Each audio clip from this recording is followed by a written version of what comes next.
Muy buenas noches y bienvenidos con esta música de Enya de fondo a una nueva edición de Misterio Infinito.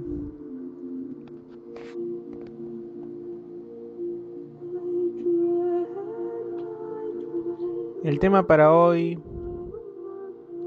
no sé exactamente si definirlo como la psiquiatrización de la sociedad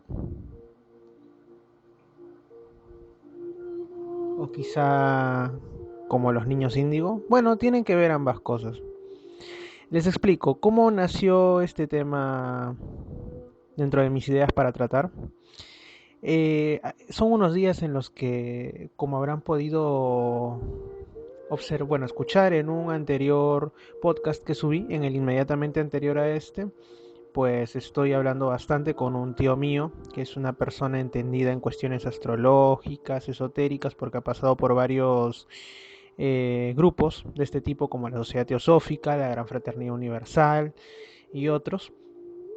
Y también con un amigo suyo, el señor Horacio, que ha tenido más o menos el mismo recorrido esotérico, espiritual o como quiera llamarse. ¿Y cuál fue el tema que tocamos en nuestra reunión del domingo pasado? El tema de la era de Acuario, eh, los cambios que se están produciendo en estos momentos, que serían producidos por el cambio de era. Eh, También motivó nuestra conversación una canción muy interesante, muy curiosa que escuchamos, que se llama Satya Yuga, está por comenzar, de un desaparecido dúo puertorriqueño llamado Los Niños Estelares. Y así empezamos a hablar sobre, ¿será cierto que estamos dejando una etapa de tinieblas para entrar a una etapa de luz?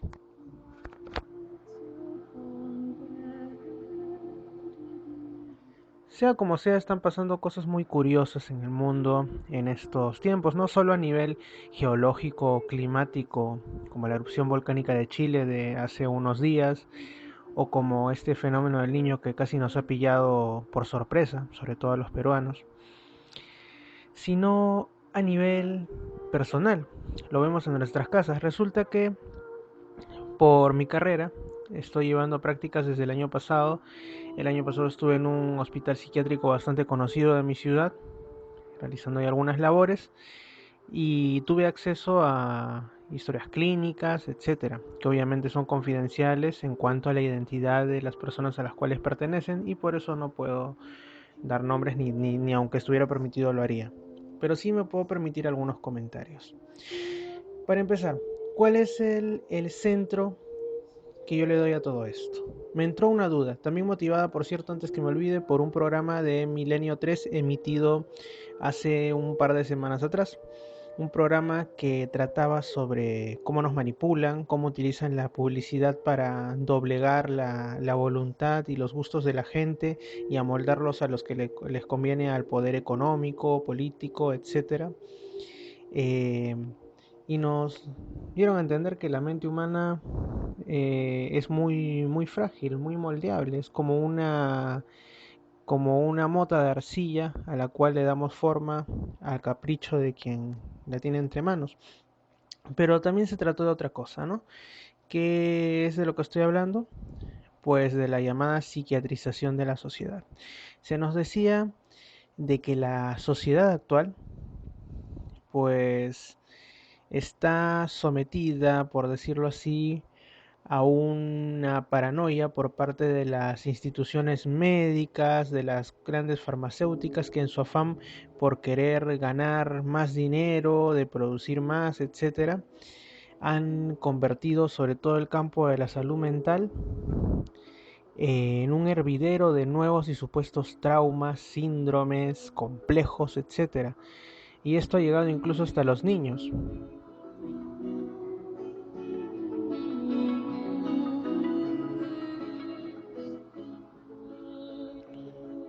Todos hemos visto, por ejemplo, cachorros de distintas especies. Ya en documentales habrán visto cachorros de león, cachorros de lobo, ya en sus casas habremos visto cachorros de perro, de gato, de conejo, y todos tienen algunas cosas en común. Una de estas la estoy viendo yo aquí ahorita porque yo en mi casa tengo una pequeña gatita que es cachorra, no llega al medio año. ¿Y cuál es la gran característica que tienen? La hiperactividad.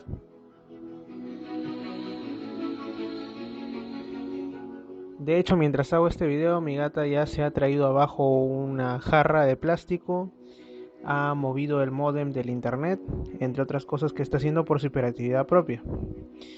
Todas las especies lo hacen y cuando uno lo ve, bueno, le dará un poco de cólera, ¿no? Uy, pero nadie piensa que su animalito esté mal, salvo que ya haga grandes destrozos.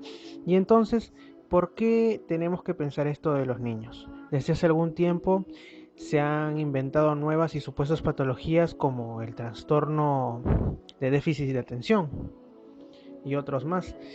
A adultos y a niños se les está drogando, prácticamente sedando con nuevas medicinas que surgen para tal fin y que ni siquiera son capaces de arreglar los supuestos problemas de salud mental, sino que simplemente los tienen a rayas mediante un dopaje, ¿no? O sea,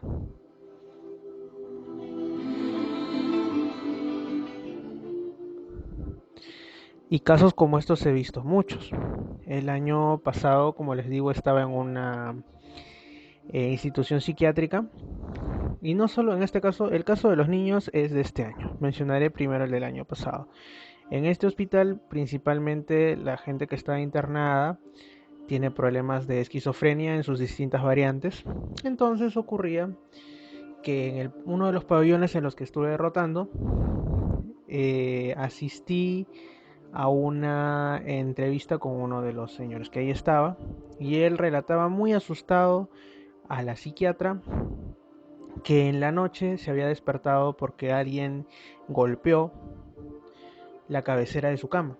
Él pensó que era otro de los pacientes que le estaba jugando una broma, así que se despertó raudo para mandarlo a rodar y se da con la sorpresa que todos están durmiendo y lo único muy extraño es que frente a él sobre una mesa hay una especie de persona parada mirándolo y que en determinado momento salta hacia el piso y al hacer eso desaparece. Obviamente este señor gritó, pataleó y todo y desportó a todos los demás. La médico le dijo que seguramente se trataba de que no había estado tomando sus medicinas o que había que cambiarle la dosis, aumentársela quizá, pero que no se preocupe, que era algo psiquiátrico. Lo despidió entre palmaditas en el hombro y conmiseraciones baratas y después de otras entrevistas más, llegó otro señor que también había estado en ese cuarto y le contó que en días anteriores algo así había pasado también. Estos dos señores no habían hablado entre sí al respecto, es más, ni siquiera se llevaban bien, por lo cual no podrían haber estado compartiendo experiencias, pero contó prácticamente lo mismo, solo que como ocurrido en otro día. La psiquiatra le dijo lo mismo, son tus medicinas, no te preocupes, las vamos a evaluar, etcétera. Una vez que hubieron terminado todas las entrevistas, la médico me dice que ella creía, por todos sus años ahí, que sí pasaba algo en esa habitación, porque hace mucho tiempo, antes que ella llegara, había un paciente que se había suicidado y que desde ese entonces los distintos pacientes que llegaban de todos los grupos, por lo menos había uno que decía haber visto una figura que saltaba desde la mesa de noche o alguien que se sentaba a los pies de su cama y otros fenómenos similares, ¿no? Todos estos pacientes a lo largo de los años que no se conocían entre sí. Esto, ¿por qué lo traigo a colación? Es que en verdad muchos esquizofrénicos lo están o es que se les ha tratado se trata de personas que tienen algún tipo de sensibilidad especial hacia lo paranormal, por llamarlo de algún modo, y como la ciencia trata de encasillar todo y si no lo entiende, ve cómo lo pone bonito para que no digan que la ciencia no lo puede abarcar, es como si la ciencia fuera el nuevo Dios todopoderoso de muchos. ¿Y qué ocurre? Bueno, que la ciencia obviamente niega los fenómenos paranormales, pero cuando son tan evidentes, cuando hay tanta gente que puede decir que está escuchando voces, que se le presenta tal cosa, etcétera, ¿qué es lo que puede hacer? Inventar una nueva enfermedad. Esquizofrenia, ta, ta, ta. Me imagino que habrá algunos casos en los cuales será real, pero no es este el primer caso que yo haya escuchado en el cual hasta los propios médicos se dan cuenta que hay algo más que un simple problema en el sistema nervioso central. Bueno, muy aparte de eso, volvamos a un tema más actual. Vamos a un tema más actual, mejor dicho. Actualmente ya no estoy en ese hospital, pero mis prácticas las desarrollo en una institución donde se trata a bastantes niños que tienen problemas conductuales y de otros tipos.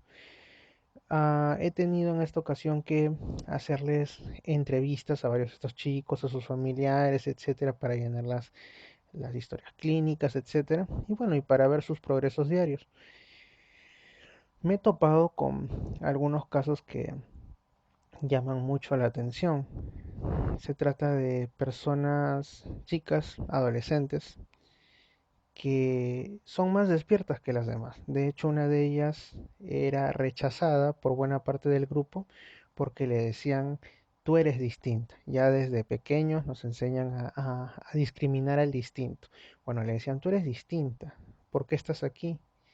Tú sabes mucho, tienes muchas reglas, sabes todo a pesar de que eres una de las más nuevas. ¿Qué haces aquí? Y las chicas la empezaron a excluir de los juegos, de los talleres, de distintas cosas, por lo cual esta chiquita se sentía mal. Y bueno, cuando le hice la entrevista, me di con la sorpresa que estaba ante un ser humano muy inteligente, que a pesar de no llegar apenas a los 15 años, tenía reglas de vida claras, anhelos muy específicos, conocimiento de temas de cultura que otros nunca llegan a dominar y sobre todo una mirada muy despierta. Pero decían que podía tener ese famoso trastorno de déficit de atención porque rápidamente era distraída por muchos estímulos. Pasaba de un tema a otro sin culminarlo a veces, se distraía por todo lo que observaba y también tenía una hermana con lo mismo. Pero no dicen eso justamente también de las personas que tienen una inteligencia excepcional, que si lo son es porque tienen mayor receptividad hacia los estímulos y por lo tanto pueden acceder a un mayor aprendizaje. ¿Y eso está mal? No, no lo está. Lo que pasa es que en esta sociedad que no tolera la diferencia, en esta sociedad que quiere tenerlo todo encasillado, como buen preludio de la instauración del nuevo orden mundial, con su sistema de ese poder oculto que hay en el mundo que ahora sí está dispuesto a tenerlo todo encasillado y no admitir ningún tipo de disidencia, por más pequeña que sea, por más que se dé dentro de una familia, es que no se tolera, quieren que todos seamos borregos. Cuando ven un niño que empieza a destacar, que tiene más receptividad hacia los estímulos que el resto, que puede abarcar más temas de una vez, que su inteligencia aflora a una edad mucho más temprana que el promedio, que es lo que se hace en lugar de como en épocas anteriores de estimular eso, de decirle, bueno, quizá te podamos dar incluso una educación diferenciada y potenciar verdaderamente esos saberes que tienes, pues no, se le castra, se le lleva a un psiquiatra, el papá en vez de enorgullecerse de tener un hijo o una hija inteligente, lo lleva a un psiquiatra para que el psiquiatra lo castre dándole en una etapa de formación de su vida pastillas, químicos, verdaderas bombas hacia su sistema nervioso, que lo convertirán en un ser humano aletargado, reprimido y ahora sí, probablemente con verdaderas enfermedades mentales. Esto es algo que a mí me da mucha pena. Sospecho que esta chica, ya que hablamos del cambio de era, esta chica, porque es una chica en quien observé estos rasgos, es lo que en el lenguaje popular nueva era se llama una niña o un niño índigo. Un pequeño o pequeña de los nacidos desde la década del 80 hasta ahora, que son los grandes rompedores de la actual era de oscuridad para abrir paso a la nueva era de luz. Son como preparadores y son por ello muy impulsivos, porque son quienes llevan la batuta de, de un cambio radical. Por ejemplo, se considera que un niño índigo es un niño con espíritu de guerrero, un rompedor de sistemas. ¿Cuál sería su meta? Según la nueva era, según los propugnadores del cambio de era, de la era de Acuario, su meta sería abrir camino para la nueva era de luz, denunciar abiertamente lo negativo. Estos niños se caracterizan por cuestionar desde muy pequeños el famoso ¿por qué? ¿Para qué? Desesperando a los padres, ¿no? Porque los padres están acostumbrados a la educación castrante de yo soy tu padre y se hace lo que yo digo. ¿Por qué papá? ¿Por qué mamá? Porque yo soy tu padre y si no te agarro a palos. O sea, se dan cuenta la estupidez a la que llegan muchos adultos. Cuando, y yo lo he vivido también, creo que todos lo hemos vivido, hemos tenido padres que en algún momento se han puesto en ese plan tan estúpido de decir, cuando se quedan sin argumentos, como no pueden concebir que alguien menor que ellos, alguien que desciende de ellos, pueda tener la razón y ellos no, una cuestión de orgullo humano estúpido, lo único que apelan es a la falacia del argumento por la fuerza, ¿no? O sea, al báculum, o por las buenas, o te agarro pues a bofetadas. Y con esto simplemente causan traumas en aquel que es más despierto que el resto. Otra de sus metas de los niños índigos es no aceptar lo que no sirve ahora. Son mucho más prácticos. En nuestra educación actual se ha convertido mucho del aprendizaje en casi un ritual. Eso yo recuerdo haberlo pasado incluso. Se te dice que para resolver una división, una multiplicación, una resta, una suma, una ecuación, fracciones, conjuntos, lo que fuera, trigonometría, geometría, tienes que ir por un camino casi ritual. Primero este paso, luego este y este, tal como el profesor te lo indica en la pizarra. Si tú, por ser más práctico, más despierto, lo que fuere, descubres una manera más sencilla de llegar a lo mismo, viene tu profesor educado a la antigua y te censura, en lugar de decirte bien, lo has hecho muy bien, has logrado lo mismo en menos tiempo y de una manera más sencilla, bien por ti. Vas a ser de grande una persona que vaya directo al grano en lugar de meterse a floros baratos, a dorar la píldora para no aceptar que no sabe. Los vas a hacer. Vas a, no dicen que el tiempo es oro, pues bueno, pero no le dicen que tiene que hacerlo como el resto. Y el niño o niña termina aburrido de la educación de este tipo. También otra de las metas de los niños índigo es la aversión aguda, la aversión aguda a la mentira, el engaño y la manipulación. Por supuesto, por lo mismo que son cuestionadores, tienden también a ser más morales. Cuestionan generalmente lo malo, porque están abriendo una etapa de luz. Entonces, obviamente que ¿cuál es la mayor manifestación negativa de esta etapa que estamos viviendo? La mentira. No en vano dicen que quien gobierna esta era o la gobernaba es el padre de la mentira y que a consecuencia de sus mentiras es que estamos yendo en este mundo como estamos yendo de mal, ¿no? El engaño y la manipulación que son medios también o hijos de esa mentira, también ante ellos se oponen los niños índigo. Otra cosa que estos niños suelen hacer es probar los límites y transgredirlos si es que pueden. Esto puede ser muy bueno.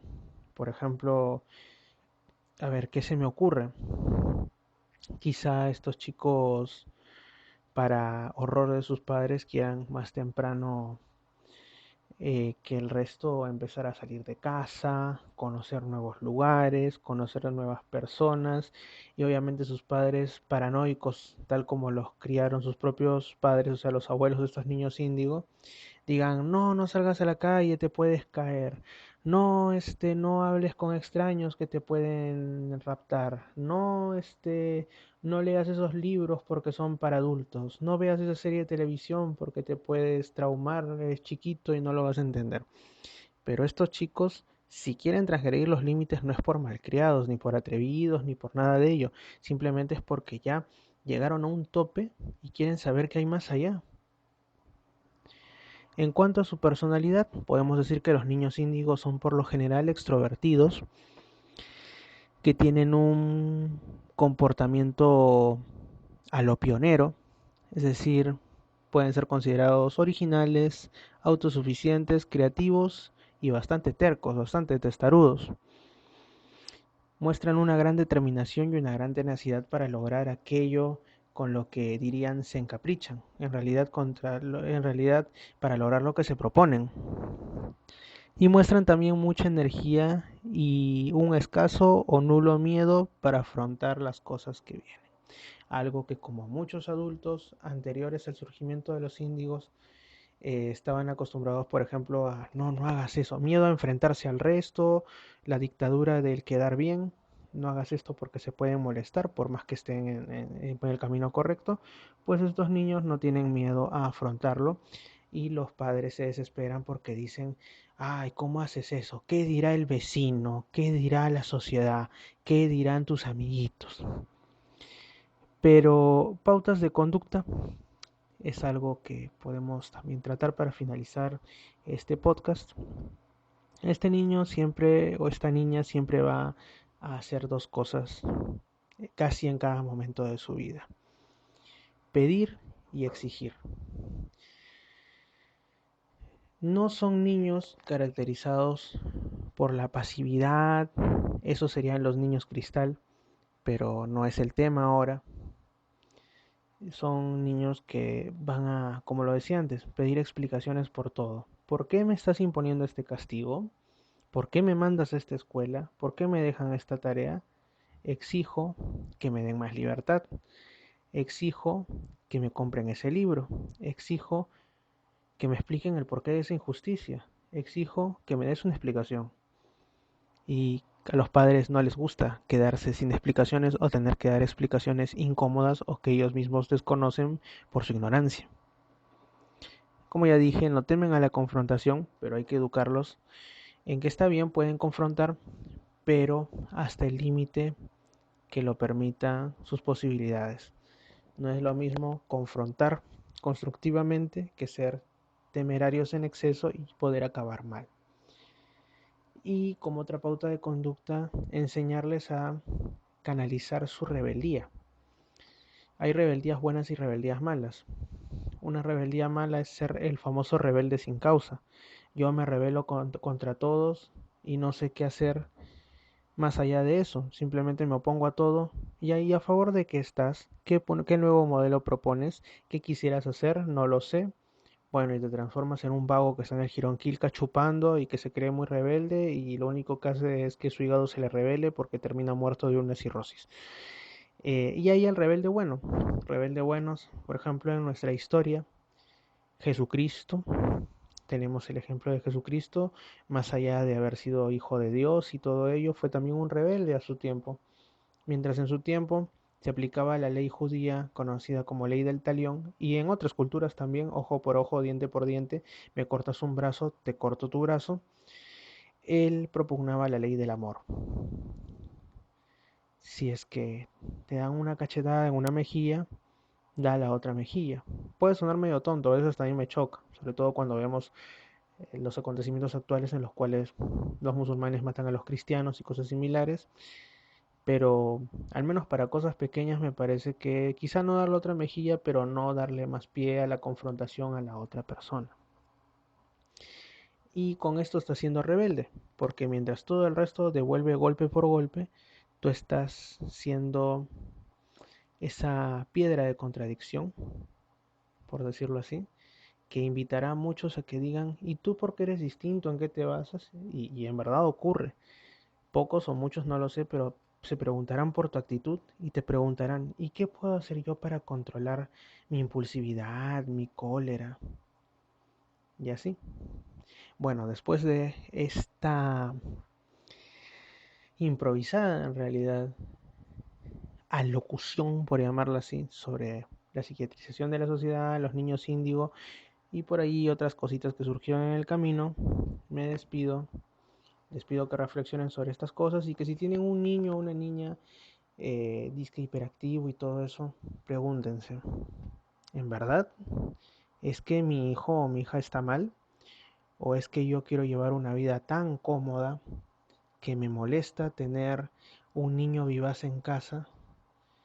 Y no por la salud de nuestro hijo o hija, sino para uno estar más tranquilo viendo la teleserie de moda sin que le hagan bulla. Ah, lo llevó el psiquiatra por cobrar, o porque las farmacéuticas que quieren cobrar le han lavado el cerebro en su etapa de estudiante con síndromes inventados, pues va a decir, ah, sí, debe tener esto. Y yo les digo por experiencia que a veces ni los psiquiatras ni los psicólogos tienen ni puñetera idea de lo que hacen. Bueno, de estas pastillas, el pobre chico chica dopado, y bueno, usted seguirá viendo su novela, pero habrá acabado con buena parte de la inteligencia y la independencia de su hijo o hija. ¿Vale la pena? Yo creo que no. Para Misterio Infinito, muchas gracias y muy buenas noches.